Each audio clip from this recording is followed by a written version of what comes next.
Les vieux morts n'aiment pas que l'on joue avec leurs osselets. Je dis, je redis. Et je vous rediffuse deux visites d'un cimetière de Montcuq en Quercy-Blanc. C'est avec de très vieux os qui traînent, et c'est des vieux morts qui doivent laisser la place aux jeunes. Où vous pouvez voir les conséquences de la création d'une commune nouvelle pour des élus qui ne semblent pas se soucier des vivants ni des morts. Que font les habitants, me direz-vous? Quant à notre député, Monsieur Aurélien Pradier, il répond: pour tout, donc également pour cela, vos affaires locales ne me concernent en rien. Les vieux morts doivent laisser la place aux jeunes. Pourtant, il n'y a pas de problème de place dans notre commune. C'est bien une idéologie. On aurait pu espérer que des médias de référence en causent. Mais la vie quercinoise me semble de plus en plus regarder l'actualité comme une dépêche du midi hebdomadaire, avec en plus un correspondant de presse local, élu de la commune voisine. Pourtant, oui, il s'agit d'un hebdomadaire aux racines chrétiennes, mais visiblement, des idéologies sont au-dessus des racines et le chien aboie, tandis que les vieux morts n'aiment pas que l'on joue avec leurs osselets. Est-ce qu'un jour, les vieux morts montreront de manière incontestable leur indignation? Je n'ai pas de réponse, mais j'en suis persuadé. Les vieux morts n'aiment pas que l'on joue avec leurs osselets. Et le chien aboie. Toute personne susceptible de fournir des informations concernant cet emplacement. Je suis dans un cimetière désormais de Montcuq en Quercy-Blanc et j'aperçois des tas de petits panneaux. Les vieux morts doivent laisser la place aux jeunes, dit-on parfois. Voilà le mandat de ces élus de Montcuq en Quercy-Blanc qui ne furent jamais élus dans cette commune nouvelle par un vote global des administrés qui ont simplement fusionné des communes. Et voilà, ils en arrivent à ça. Ils en arrivent à essayer de récupérer des vieilles tombes. Il y a quelques semaines, dans ce cimetière, les services municipaux sont passés pour embarquer les fleurs de la Toussaint, et oui, qui étaient un petit peu fanées. Certaines de ces tombes étaient fleuries. Je connais même des personnes dont de la famille a été inhumée dans ce cimetière. Il y a même eu une tombe qui, fin 2019, a reçu un homme supplémentaire, et voilà. Pourtant, oui, il y a eu une inhumation. Je vous montre une des plaques sur cette tombe. Il y a eu une inhumation en 2019, ce qui n'empêche pas de demander pourquoi. Est-ce que les services municipaux de l'ancienne commune auraient perdu? Oui, est-ce qu'ils auraient perdu? Car quasiment toutes les tombes de cette partie du vieux cimetière sont... Oui, il y a 3 parties dans ce cimetière. Quasiment toutes les tombes sont avec cet emplacement. Il y a même, oui, honneur, patrie, mort pour la France. Je vous montrerai pas le nom, ça sert à rien peut-être. Voilà, un homme mort pour la France le 16 novembre 2020. 1920, oui, voilà. Un homme mort pour la France il y a tout juste 100 ans. Et voilà, ce que le maire, oui, monsieur Labarde, voilà, de quoi monsieur Labarde, quand on cherche des petites choses à lui reprocher. Et oui, on a toute l'étendue du respect pour les anciens. C'est comme ça, tout simplement, c'est comme ça. Qui a voulu ça? Eh oui, je connaissais le fils de cette femme décédée en 87 qui, lui également, est désormais dans ce cimetière, mais dans une partie récente. Voilà.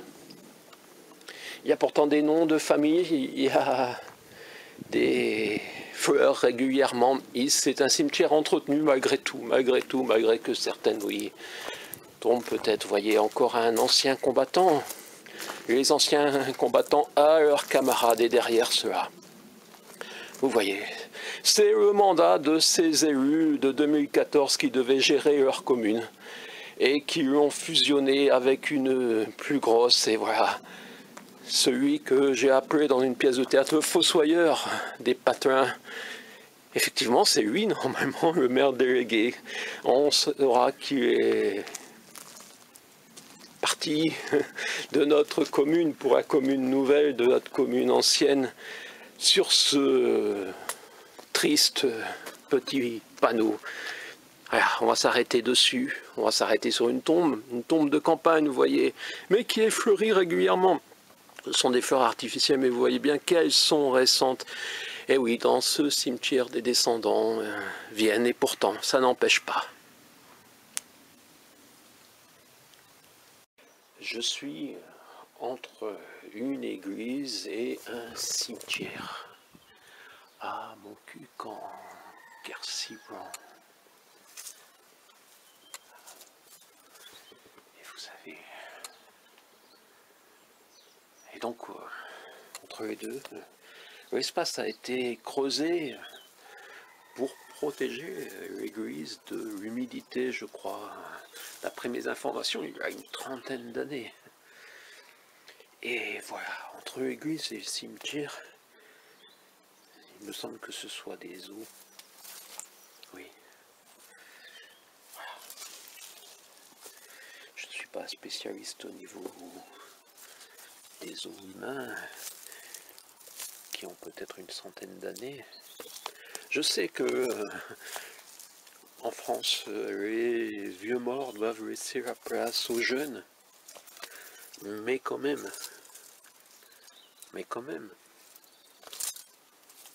effectivement, ces os ont peut-être même 200 ans, puisqu'il fut une époque où on enterrait à côté des églises. Voilà, je montre un autre vitrail. Donc je suis juste derrière cette église, et voilà, l'herbe est coupée, les services peut-être municipaux, je ne sais pas, de notre grande commune, maintenant qui viennent couper l'herbe, ne semblent pas affectés par ces restes. Non, ça ce n'est pas... c'est autre chose, ça. Non, ça ce n'est pas un os. Oui, on peut en sourire. Il faut essayer de sourire de tout ça. On sait que ce sera peut-être nous, un jour proche. Bon, je ne dis pas qu'on sera déjà mis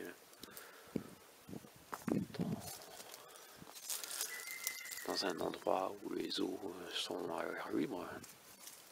Voilà, je vous montre cet espace qui a été creusé et duquel on a l'impression qu'il y a des eaux qui ont peut-être appartenu à un ancien maire. Non, les maires c'était de tradition de certaines familles peut-être. Voilà, je ne sais pas. Mais en tout cas, voir entre un cimetière et une église, de voir ainsi des eaux, ça questionne sur la manière naturellement dont on considère les vivants et la manière dont on considère les morts.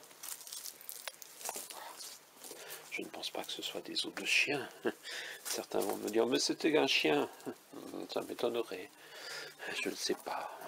Enfin, en tout cas, on aura peut-être les réactions de monsieur le maire s'il est revenu du Portugal, puisqu'il n'a toujours pas réagi sur le salon du livre. Et peut-être de monsieur le député qui n'a toujours pas non plus, lui, réagi sur l'humilité nécessaire aussi à Montcuq en Quercy-Blanc. Voilà, un petit peu d'humilité. Monsieur le député, souvenons-nous que nous serons peut-être un jour ainsi fumés. Voilà. C'est peut-être mes os que dans quelques décennies ou plus, mes successeurs fumeront, si l'on existe.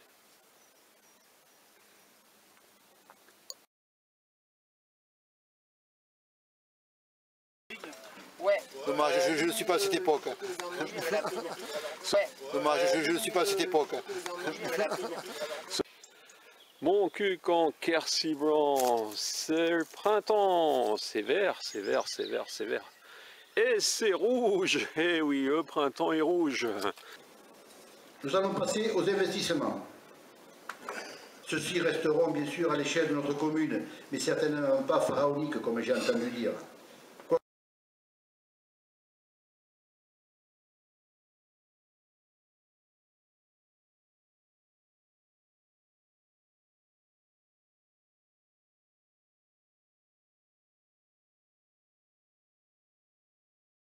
Donc les élus n'ont pas voulu donner de subventions. La démocratie, c'est quand il y a une majorité, eh tout le monde s'incline sur la majorité. Voilà. Peut-être que l'année prochaine, si vous vous comportez de façon différente, dans vos paroles surtout. Voilà. Ah, tu as servi qu'une fois.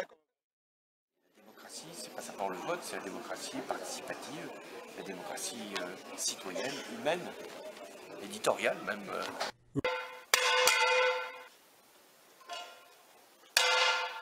Ah, Montcuq, pas besoin de gilets jaunes. Eh oui, devant la mairie, on se réunit avec les poêles, les célèbres poêles de Montcuq, pour signifier notre mécontentement à monsieur le maire à la fois.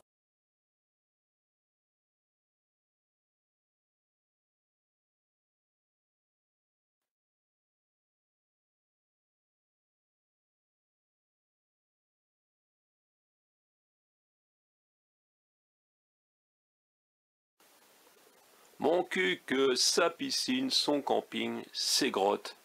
Eh oui, c'était avant l'an 2000. Maintenant,